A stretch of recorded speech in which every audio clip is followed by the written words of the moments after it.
अस्सलाम वालेकुम students. English master channel की जानिब से I am your teacher Aqeel Ahmad. आज मैं lecture number 5 translation from Urdu into English, Urdu जुमलों से इंग्लिश सेंटेंसेस में ट्रांसलेशन करूँगा। ठीक है, और हमारे पास जो सेंटेंस हैं वो सेंटेंसेस उर्दू में जो दिए गए हैं पास्ट इंडेफिनिट टेंस से मुतालिक हैं, यानी ज़माना माजी के अंदर कोई काम हुआ। इतना पता है हमें, ज़माना माजी में कोई काम हुआ। ठीक है, ऐसे सेंटेंसेस को ट्रांसलेशन जब हम करते हैं उर्दू से इंग्लिश, तो इंग्लिश में बनाने के लिए सबसे पहले सब्जेक्ट चाहिए होता है, यानी सब्जेक्ट वो होता है जो काम करने वाला होता है। उसके बाद हमने जो एक्शन होता है, काम करने वाले का जो एक्शन होता है, जो फेल उसका होती है, उसको कहते हैं हम वर्ब। वर्ब की हमें यहाँ पर सेकंड फॉर्म चाहिए होती है। ये वाहिद सेंटेंस है पूरे इंग्लिश के 12 टेंसेस में जिसमें सेकंड फॉर्म इस्तेमाल होती है वर्ब की। ठीक है, प्रेजेंट पास्ट इंडेफिनिट टेंस एक वाहिद सेंटेंस है पूरी इंग्लिश ग्रामर में जिसके अंदर वर्ब की सेकंड फॉर्म यानी पास्ट फॉर्म इस्तेमाल होती है, सेकंड फॉर्म। तो लिहाजा याद रख लें, पास्ट इंडेफिनिट टेंस के अंदर ज़माना माजी में कोई काम हुआ या होता था या हुआ, कोई काम हुआ। ठीक है ना, उसको बनाने के लिए सबसे पहले सब्जेक्ट काम करने वाला, उसके बाद वर्ब की सेकंड फॉर्म यानी जो काम उस काम करने वाले ने जो काम किया उसकी सेकंड फॉर्म, फिर ऑब्जेक्ट यानी मफूल यानी जिस काम करने वाले के काम का जिस पर असर हुआ उसको मफूल बोलते हैं, ऑब्जेक्ट बोलते हैं। ठीक है, इस तरह होता है उर्दू का स्ट्रक्चर। उर्दू के स्ट्रक्चर में और अंग्रेज़ी के स्ट्रक्चर में थोड़ा सा फ़र्क है। उर्दू में भी सब्जेक्ट सबसे पहले लिखते हैं, इंग्लिश में भी सब्जेक्ट पहले लिखते हैं, लेकिन उर्दू में ऑब्जेक्ट सब्जेक्ट के फ़ौरन बाद ऑब्जेक्ट आता है, लेकिन अंग्रेज़ी में सब्जेक्ट के फ़ौरन बाद जो है वर्ब आती है। उर्दू सेंटेंस में जब जुमला ख़त्म हो रहा होता है वो वर्ब के ऊपर ख़त्म होता है। इंग्लिश सेंटेंस में जुमला सेंटेंस जब ख़त्म होता है तो वो मफ़ूल यानी ऑब्जेक्ट पे ख़त्म होता है। भाई ये फ़र्क होता है। मैंने अपने जितने भी इससे पहले 4 लेक्चर रिकॉर्ड कराए हैं उन सब में ये बातें बताया है। तो हमारे पास पहला सेंटेंस है, मैं सब्जेक्ट है उर्दू में ये, और जुमला ख़त्म हो रहा है किस पे, ख़रीदारी पे, ख़रीद पे। ये ऑब्जेक्ट हो गया, और बीच का जो हिस्सा है ये हमारा ये वर्ब हो गया। ये पहला ये वर्ब हो गया, ये ऑब्जेक्ट है। उर्दू का स्ट्रक्चर ऐसे है। अब इंग्लिश में हमारा स्ट्रक्चर ऐसे है, सबसे पहले मैं की जगह पे मैं आई लिखूँगा। जहाँ यहाँ उर्दू में वर्ब आया है, वर्ब की जगह में वर्ब की खरीदी यानी ख़रीदने की फर्स्ट फॉर्म होती है BUY बाई, और सेकंड फॉर्म होती है बॉट। तो मैं सेकंड फॉर्म लिखूँगा BOUGHT,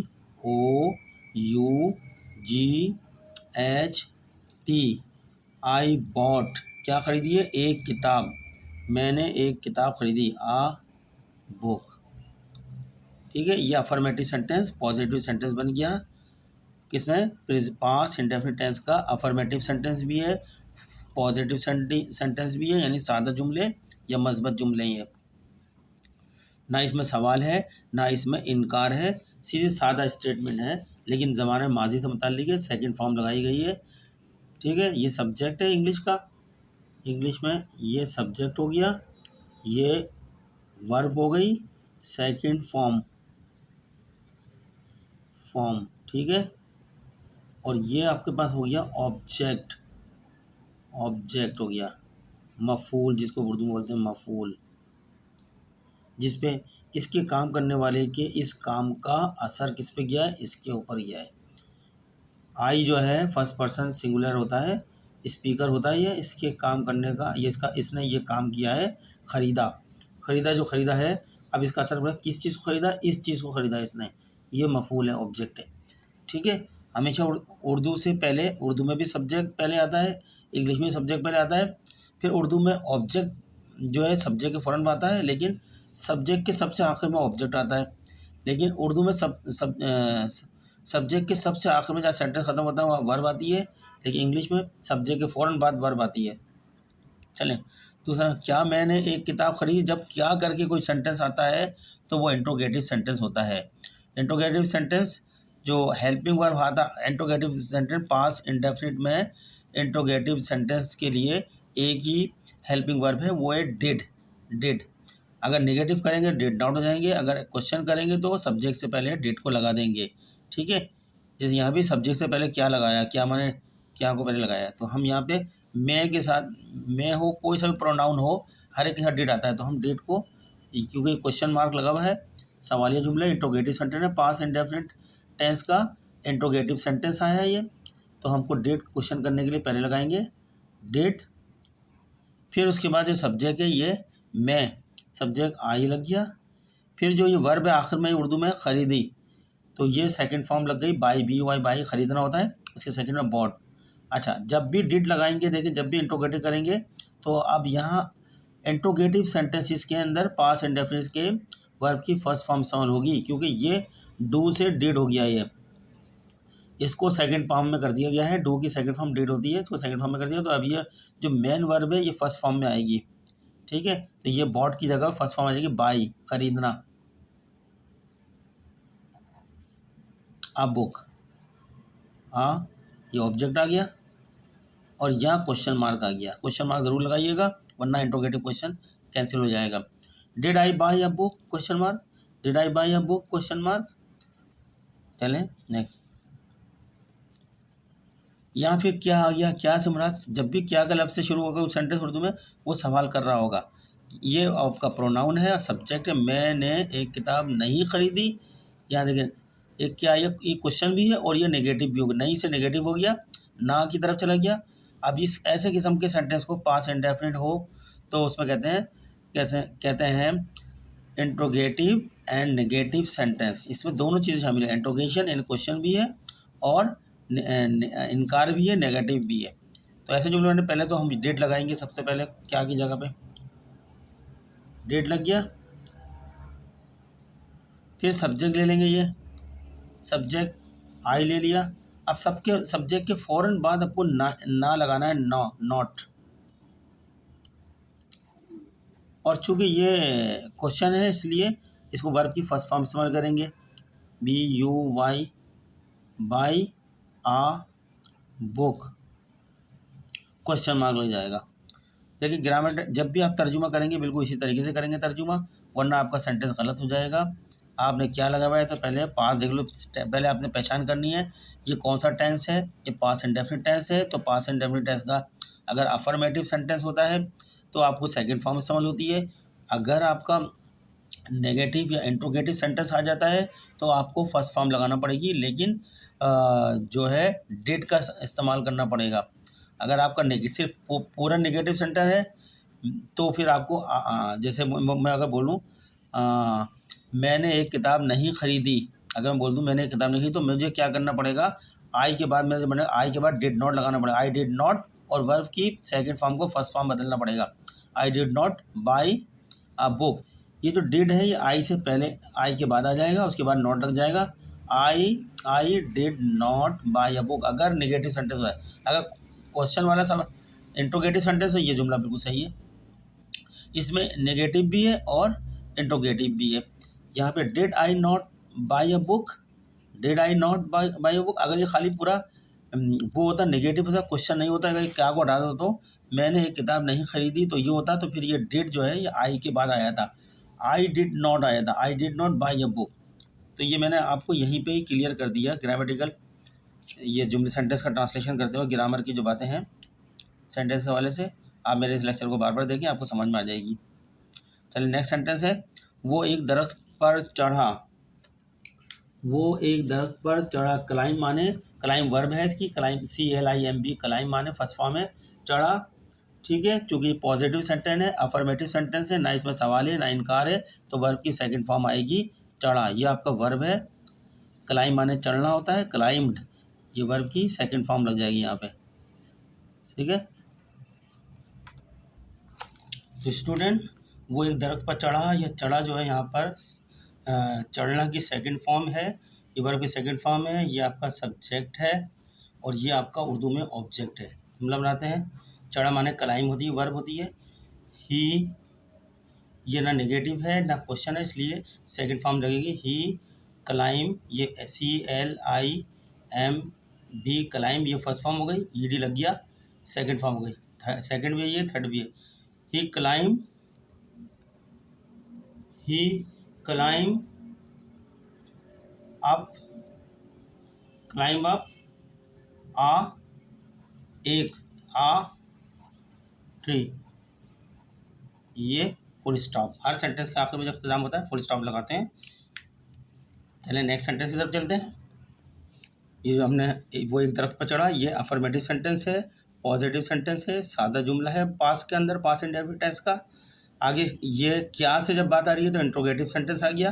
क्या तुमने दरवाज़ा बंद किया था, क्वेश्चन कर रहे हैं, सवाल कर रहे हैं, कंफर्मेशन। क्या तुमने दरवाज़ा बंद किया था, तुम, आप जवाब दोगे यस, यस आई डिड। अगर जवाब यस आई डिड, अगर जवाब आपका नो में है, no I didn't, no I didn't, सही है। ये कन्फर्मेटिव क्वेश्चन होते हैं जो हेल्पिंग वर्ड से क्वेश्चन किए जाते हैं। इन्फॉर्मेटिव क्वेश्चन WH से किए जाते हैं, ठीक है। एक सेंटेंस में इन्फॉर्मेटिव क्वेश्चन भी हो सकता है और कन्फर्मेटिव क्वेश्चन भी हो सकता है, ठीक है। तो अभी यहाँ पे कन्फर्मेटिव क्वेश्चन है, लेकिन इसको ऐसे ग्रामर के अंदर पास्ट इंडेफिनिट टेंस के अंदर इसको बोलेंगे इंट्रोगेटिव सेंटेंस, जो एग्जाम में अक्सर आते हैं, इंट्रोगेटिव सेंटेंस। तो पास्ट इंडेफिनिट इंट्रोगेटिव सेंटेंस बनाने का मैंने पहले भी तरीका बता दिया है। डिड पहले लगाएंगे, हर प्रोनाउन के साथ डिड ही लगता है इसके अंदर। डिड पहले लगा देंगे, फिर यू लगाएंगे, सब्जेक्ट लगा दिया, यू लगा देंगे। अब वर्ब की जो है बंद किया था, चूँकि सवाल है इसलिए फॉर्म जो हो जाएगी इसकी जो है फर्स्ट फॉर्म हो जाएगी। क्लोज बंद करना होता है, CLOSE फर्स्ट फॉर्म में कन्वर्ट हो जाएगा। अगर ये डिड नहीं होता, अफर्मेटिव सेंटेंस होता, हम क्लोज करते, सेकंड फॉर्म लगाते हैं यहाँ से, यू क्लोज, तुमने दरवाज़ा बंद किया था, ये कहते हैं। लेकिन अभी इसने सवाल किया क्या तुमने दरवाज़ा बंद किया, अब ये चूँकि डिड डू की सेकंड फॉर्म डिड हो गया इसलिए ये फर्स्ट फॉर्म में कन्वर्ट हो जाती है। Did you close, did you close the door, door noun है उसके साथ दी लगा रहे हैं, इसलिए लगा रहे हैं डोर, उस दरवाजे की बात हो रही है जिसको बंद किया गया था। ये क्वेश्चन मार्क लगेगा, इंट्रोगेटिव सेंटेंस बन गया। Did you close the door, did you close the door. अगर हम आ डोर बोलते हैं तो कोई भी दरवाजे की बात होती है, लेकिन उस दरवाजे की बात हो रही है जिसको बंद करने की बात हो रही है, उस शख्स ने बंद किया था, इसलिए इसको हमने दा लगा दिया। नेक्स्ट सेंटेंस अब चलते हैं। जमील ने झूठ नहीं बोला था। अब ये इंट्रोगेटिव सेंटेंस आ गया पास इंडेफिनिट का, इससे ना से इंट्रो वो निगेटिव सेंटेंस आ गया, ये निगेटिव सेंटेंस आ गया पास। ये जमील सब्जेक्ट हो गया, बोलना टेल होता है, स्पीक करना भी होता है, ठीक है। बोलना, बोला माने ये वर्ब आ गया, और बाकी ये झूठ जो है ये ऑब्जेक्ट आ गया। ये चीज़ हो गई। ये ना जो है ये आपका डिड नॉट, जिसको बोलेंगे डिड नॉट से, did not pass indefinite did not. तो चलते हैं सब्जेक्ट पर लिखेंगे। सब्जेक्ट में मैंने सब्जेक्ट लिख दिया है, जमील, जमील JAMIL, जमील, इसको नीचे लिख देता हूँ मैं, गलत आप समझेंगे, JAMIL, Jamil did not tell, tell माने बोलना, बताना भी होता है बोलना, टेल आ लाई, LIE लाई, झूठ। लाई ये ऑब्जेक्ट हो गया, लाई, टेल लाई, ये आपका वर्ब की फर्स्ट फॉर्म हो गई।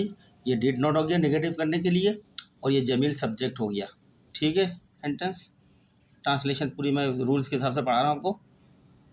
उन लड़कों ने इम्तहान दिया था, ठीक है।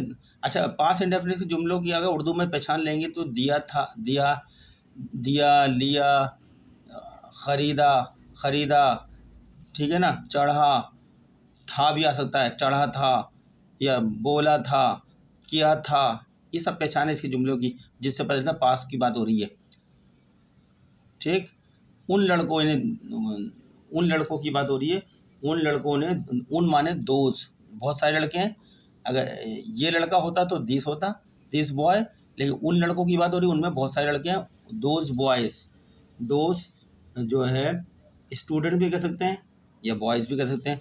उन लड़कों ने इम्तहान दिया था, चूँकि इम्तहान देने वाले स्टूडेंट होते हैं तो हम बॉयज़ की जगह स्टूडेंट का लफ्ज़ इस्तेमाल करेंगे। उन लड़कों ने इम्तहान दिया था पॉजिटिव सेंटेंस है, पास्ट इंडेफिनिट का, अफर्मेटिव सेंटेंस है, ना इसमें नेगेटिव है ना इंट्रोगेटिव है, डायरेक्ट सेकंड फॉर्म इस्तेमाल होगी, इम्तहान दिया था, ठीक है।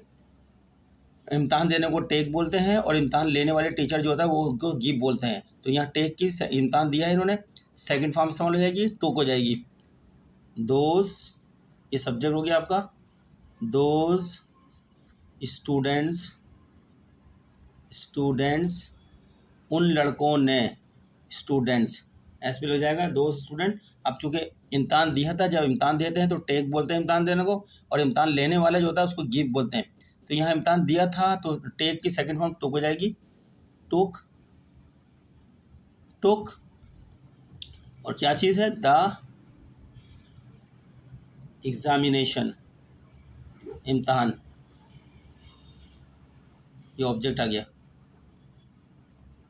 दोस्त स्टूडेंट सब्जेक्ट हो गया, सेकंड फॉर्म वर्ब की हो गई, और दी एग्जामिनेशन वर्ब हो गया, ये फुल स्टॉप आ गया। ये कितना आसान हो गया सेंटेंस। उसने एक गाना गाया, गाया, गाता नहीं है, गाता गाता होता है इंडेफिनिट, प्रेजेंट होता है इंडेफिनिट होता, गाया यानी गा लिया उसने, तो ये पास इंडेफिनिट टेंस है, उसने एक गाना गाया, ये पहचान होती है उनकी।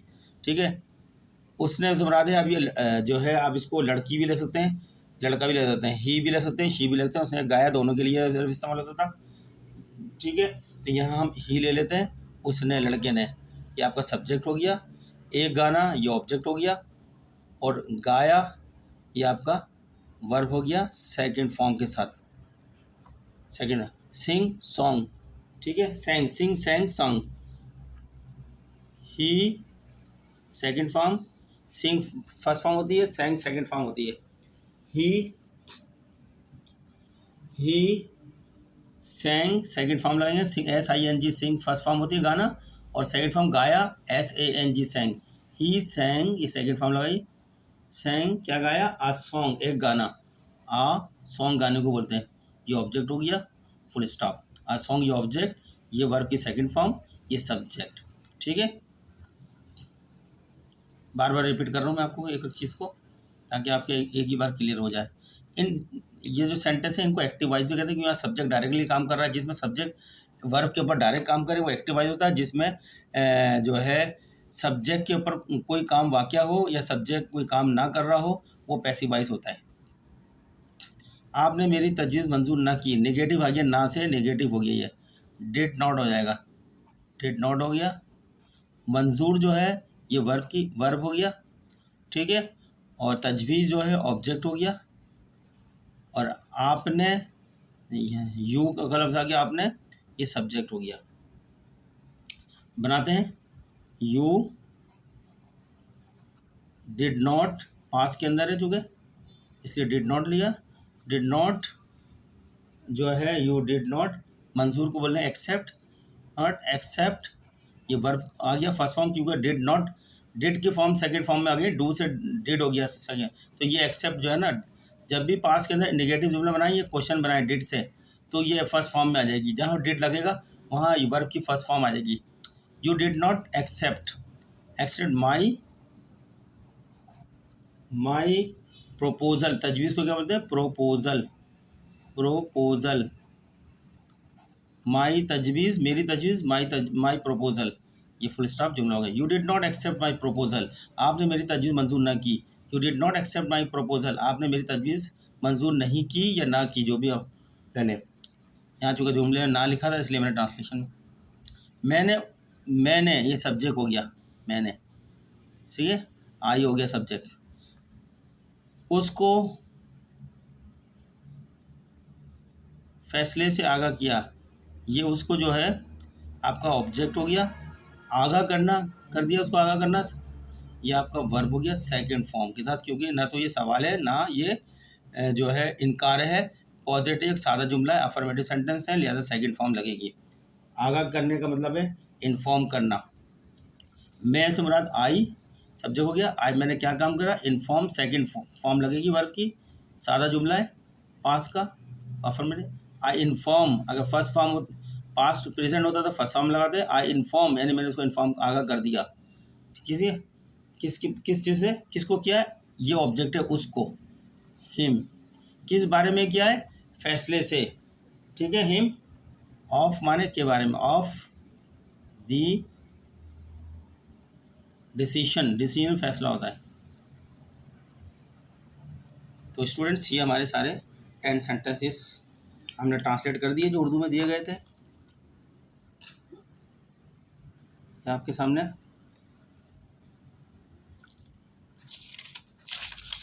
तो आप इनकी प्रैक्टिस करें, आप अगर अंग्रेज़ी इंप्रूव करना चाहते हैं, आपको कितनी भी अच्छी इंग्लिश हो, जब तक आपको ग्रामर के ऊपर लिखने वाली, बोलने वाली तो इंग्लिश आप बोल लेंगे, बोलने वाली को इतना कोई नोटिस नहीं किया जाता, लेकिन लिखने वाली इंग्लिश हर जगह नोटिस की जाती है।